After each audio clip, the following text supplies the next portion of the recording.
எப்படி ஜெபிக்க கூடாது, எப்படி ஜெபிக்கணும், எப்படி ஜெபிக்க கூடாது, எப்படி ஜெபிக்க கூடாதுன்ட்டு ஒரு லிஸ்ட் கொடுக்குறாரு. எப்படி 10 பேருக்கு வால் போஸ்ட் அடிச்சு ஒட்டுறது. நாங்கள் 72 மணி நேரம் உபவாசம் ஜெபிக்க போகிறோம், 10 மணி நேரம் உபவாசம் இருக்க போகிறோம், என்னென்னமோ போட்டு விட்றாங்க. இன்னைக்கு கர்த்தர் அப்படிலாம் போடாதுன்றார். அந்த மாதிரிலாம் ஜெபிக்காத, ஊர் பார்க்கும்போது ஜெபிக்காத. ஜெபம் அப்படின்னாலே அது உனக்கும் தேவனுக்குமான உறவு. அவர் என்ன சொல்றாருன்னா, அந்த நேரத்தில் போய் நீ செய், ஜெபம் பண்ணு, அப்பொழுது பரலோகத்தில் இருக்கிற என் பிதாதன் செய்வார் உனக்கு வெளியரங்கமாய் கிரியை செய்கிறவராக இருக்கிறார். அப்படி உள்ட்ட அடிக்கிறார் ஆண்டவர். இவங்க என்ன சொல்றாங்க, வெளியரங்கமா ஜெபிக்கணுன்றாங்க.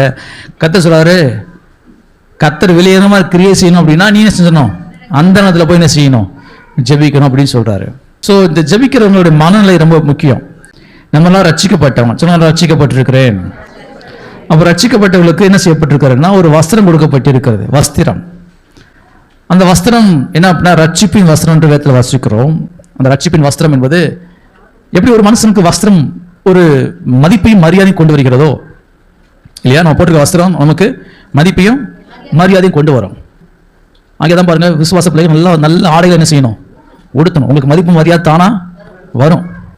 4 பேர் உங்களை மதிக்கணும் அப்படின்னா உங்களுடைய வஸ்திரங்கள் ரொம்ப புதுசாக இருக்கணும், ரொம்ப நீட்டாக இருக்கணும். இன்னும் சொல்கிறேன், நல்லா நீட்டாக அயன் பண்ணி ட்ரெஸ்ஸை உடுத்தணும். எண்ணெயும் பாருங்க அலையும் பாருட்டு பழ இருக்கலே பழசு எடுத்து போட்டக்கூடாது. ஏன்னா மதிப்பு மரியாதை தான் இருக்குது, நம்ம அணிகிற வஸ்திரங்கள் இருக்குது. தயவு செய்து புரிஞ்சுங்க. ஆகவே தான் ரட்சிக்கப்பட்டவன் என்றது ஒரு வஸ்திரம் போல இருக்குது. ரட்சிப்பின் வஸ்திரத்தை எனக்கு என்ன செய்தாராம், உடுத்தினார். நீதியின் சால்வையினை அணிவித்தார். அதாவது விசுவாச பிள்ளைகளை ஊர் மதிக்கணும் கதை என்ன செய்கிறார், விரும்புகிறார். 4 என்ன செய்யணும், மதிக்கணும் அப்படின்னு சொல்லி. ஆகவே கல்யாண வஸ்திரம் என்ன வஸ்திரம் அது, பைபிள் போட்டு எடுத்து காமிச்சு இல்லையா, கல்யாண வஸ்திரம் தரித்த உள்ள வந்தானா பாருங்க, எல்லாத்துக்கும் இன்வைட் பண்ணியிருக்காரு. வஸ்திரம் கொடுத்து இன்விடேஷன் கார்டு கொடுத்து வரும்போது என்ன உடுத்திட்டு இருந்தாரு, கல்யாண வஸ்திரத்தை உடுத்திட்டு வந்திருந்தான். கதை கூப்பிடாரு அவனை உள்ள வந்து உட்காரம் போறது. எல்லாரும் வஸ்திரத்தை அணிஞ்சு உட்காந்துருக்காங்க, ஒருத்த மட்டும் செய்யல, அவர் கொடுத்த வஸ்திரத்தை என்ன செய்யல, ஆணியமா உட்காந்துருக்கிறான். ஆண்டு என்ன பண்ணாரு அவனை பார்த்து, விருந்தாளிகளை பார்க்கும்படி ராஜா உள்ளே பிரவேசித்த போது கல்யாண வஸ்திரம் தரித்திராத ஒரு மனுஷனை அங்கே கண்டு, சிநேகிதனே நீ கல்யாண வஸ்திரம் இல்லாதவனாய் இங்க எப்படி வந்தாய் என்று கேட்டார். ஜெபிக்கிற மனநிலை எப்படி இருக்கணும், நான் ரட்சிக்கப்பட்ட மனநிலை இருக்க வேண்டும், நான் நீதிமான் மனநிலை இருக்க வேண்டும், நான் கர்த்தருடைய பிள்ளைங்கிற மனநிலை இருக்க வேண்டும். என்னோட கத்த கூட இருக்கான்ற மனநிலையில ஜெபிக்கணும். அதுதான் சொல்றாங்க, வந்து ரட்சிப்புன்றது என்ன, ஒரு வகையான மைண்ட், ஒரு எண்ணங்கள். ரட்சிப்புன்ற எண்ணத்தில் உருவாகணும். அப்போ நான் ரட்சிக்கப்பட்டிருக்கிறேன் எண்ணத்தை செய்யணும், ஜெபிக்கணும். பாவப்பட்டு பரிதாபப்பட்டு ஏங்கி அழுது புலம்பி ஜெபிக்கிறது தேவையில்லைன்றார் ஆவியானவர். தேவையில்லை. நீங்க அப்படி ஜெபிக்க அழுங்க தேவைக்காக, உங்க கடனுக்காக, உங்களுடைய வீட்டு காரியத்தை உட்கார்ந்து அழுது அழுது அழுது நான் ஜெபிக்கிறேன் இல்ல, தேவையில்லை. அப்படி அழுது ஜெபிக்க வேண்டிய அவசியம் இல்லை என்று கத்த சொல்கிறார். அவ எப்படி ஜெபிக்கணும், முதல்ல என்ன, நான் யாரு, நான் ரட்சிக்கப்பட்டிருக்கிறேன், நான் நீதிமான், நான் அவருடைய பிள்ளை. ஏமேன்.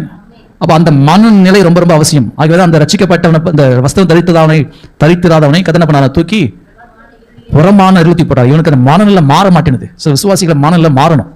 நல்லா ஜெபிக்கும் பொழுது மனநிலை சரியான மனநிலை இருக்க வேண்டும், சரியான விதத்தில் ஜெபிக்க வேண்டும், நல்ல வார்த்தையை உபயோகப்படுத்த வேண்டும். கத்தரை ஜெபிக்கிறோம். அந்த பரமண்டலத்தில் எங்கள் பிதாவின் அவர் யாரு, எல்லாவற்றுக்கும் மேலானவர், எல்லா அதிகாரத்தையும் உடையவர், எல்லாவற்றையும் வார்த்தையினாலே தாங்குகிறவராய், வார்த்தையினால உண்டாக்கினவராய் இருக்கிறார். அப்படிப்பட்ட தேவன் ஏன் என்ன எதிர்பார்க்கிறார்னா, நீ உன் வாயை திறந்து நான் பேசுன மாதிரி பேசுறாரு. பக்கத்துல பாசுங்க, தேவன் பேசுன மாதிரி பேசுங்க, தேவன் பேசுன மாதிரி பேசுங்க. Praise the Lord. ஏதோ ஒரு கற்றுக்கொள்றீங்களா, வீட்டில் போய் ஜெபிக்கிறீங்களா, அப்படிதான் பேசுறீங்களா, அல்லது ஆஸ் யூசுவலா ஜெபிக்கிறீங்களா, எப்படிங்க ஜெபிக்கிறீங்க, ஒரே மாதிரி ஜெபிக்கிறீங்களா? உங்களை தயவு செய்து இந்த ஜெபம், இந்த பிரசங்கம் உங்களை மாற்ற அனுமதிங்கள்.